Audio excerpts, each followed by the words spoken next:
सभी मेरे किसान भाई, पशुपालक भाई, डेयरी फार्मर्स, आप सबका स्वागत है आपके अपने YouTube चैनल पशु उपचार एनिमल ट्रीटमेंट में।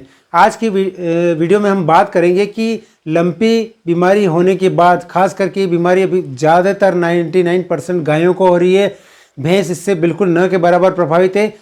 बीमारी होने के बाद जब आपने बीमारी हो गई पशु की और आपने इलाज करवा लिया, इलाज के होने के बाद वो गाय ठीक भी हो गई और ठीक होने के बाद अब क्या समस्या आ रही है कि 20 से 25 दिन बाद फिर से उसको लंपी हो रही है, वापस रिपीट हो रही है। अब इसके लिए क्या करें, ये बड़ी पशुपालक भाई के सामने समस्या खड़ी हो गई है कि जब एक बार तो लंपी हो गई है, इसके बाद से 20 से 25 दिन बाद फिर से रिपीट हो रही है। तो इसका हम कैसे सावधानी रखें, क्या इलाज करें ताकि अब ये आगे ऐसे वर्तमान में जो पशु लंपी से पीड़ित है उनमें आगे ये समस्या ना आए। वीडियो को लाइक कीजिएगा, शेयर कीजिएगा और चैनल को ज़रूर सब्सक्राइब कीजिएगा, तो आपको पशु उपचार से संबंधित सारी जानकारी समय समय पे मिलती रहेगी।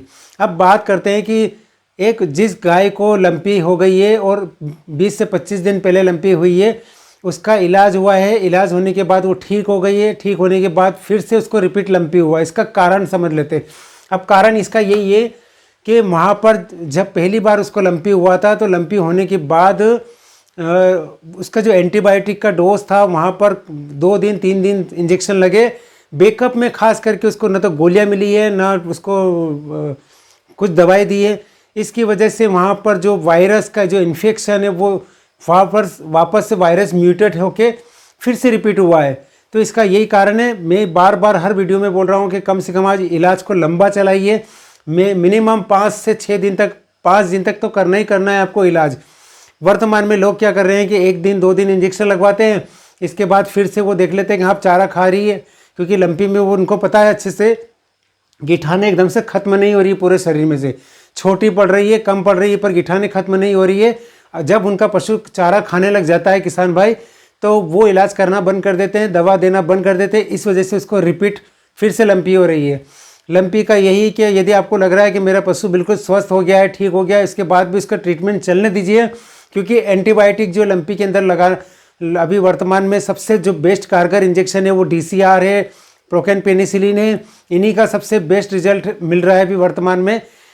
बड़े पशुओं में मतलब कि अच्छी हेवी वेट गाय है तो 5 ग्राम DCR, थोड़ा वजन कम है, छोटा जानवर है तो 2.5 ग्राम DCR या प्रोकेन पेनिसिलिन 40 लाख यूनिट वाला दीजिए। बिल्कुल बेस्ट रिजल्ट मिल रहा है उसका। अभी CPM इंजेक्शन भी साथ में लगाइए 15 ml, साथ में मेलोक्सिकेम लगाइए 15 ml, B कॉम्प्लेक्स लगाइए 10 ml। और ये जो डोज है वो फर्स्ट दिन का डोज है। सेकेंड डे में आपको आइवरमेक्टिन लगाना है। आइवरमेक्टिन के बाद 10 ml आइवरमेक्टिन लगाने के बाद फिर से रिपीट यही इंजेक्शन करना है और कम से कम मिनिमम 3 दिन तक इंजेक्शन जरूर लगवाइए। इसके बाद अगले 3 से 4 दिन की गोलियों का बैकअप अपने पशु चिकित्सक से लिखवाइए और उनसे बोलिए कि सर हमको गोलियों को लिख दीजिए ताकि हम इसको समय समय पे खिला सके और हमारे पशु को ये समस्या ना आए। तो ये लंपी में जो अभी एक समस्या आ रही है ये है। दूसरा जो कारण ये है कि कुछ लोग क्या कर रहे हैं कि एक बार जिस गाय को लंपी हो गई है और लंपी होने के बाद वो ठीक हो गई है और ठीक होने के बाद उसका वैक्सीनेशन करवा रहे हैं, तो उस कंडीशन में भी वो रिपीट कैसे ऐसे आ रहे हैं। वैक्सीनेशन एक बार जिस पशु को लंपी बीमारी हो गई है उसका वैक्सीनेशन बिल्कुल भी ना करवाए।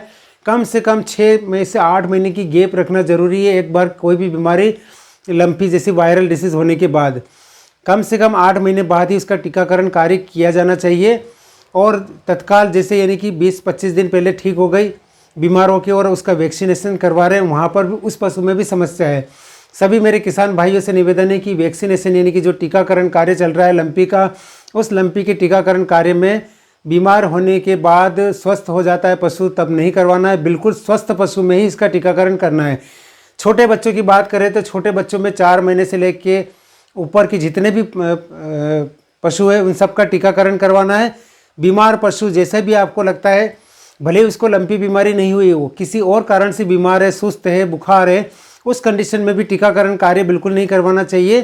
क्योंकि जब शरीर के अंदर बुखार या फीवर की कंडीशन में अगर हम टीकाकरण करेंगे तो जो बॉडी उसको रिएक्ट करती है, यानी कि रिएक्शन देती है। उस जैसे आपने वायरल के लिए दवा उन्होंने इसके शरीर पर अंदर डाली, वैसे शरीर का जो इम्यून सिस्टम जो होता है उसको भगाने की कोशिश करता है, उस वायरस के जो हम उस वायरस से बचाने के लिए वैक्सीन लगा रहे हैं और वो वैक्सीन को शरीर से हटाने की कोशिश करता है।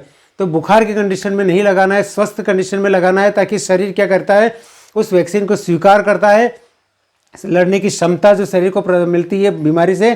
तो ये है स्वस्थ पशु के लिए। वीडियो अच्छा लगे तो लाइक कीजिएगा, चैनल को जरूर सब्सक्राइब कीजिएगा, सभी किसान भाइयों तक शेयर कीजिएगा। मेरा वीडियो बनाने का एकमात्र उद्देश्य यही है कि आप लोगों को जागरूक करना। क्योंकि इससे क्या नुकसान हो रहा है कि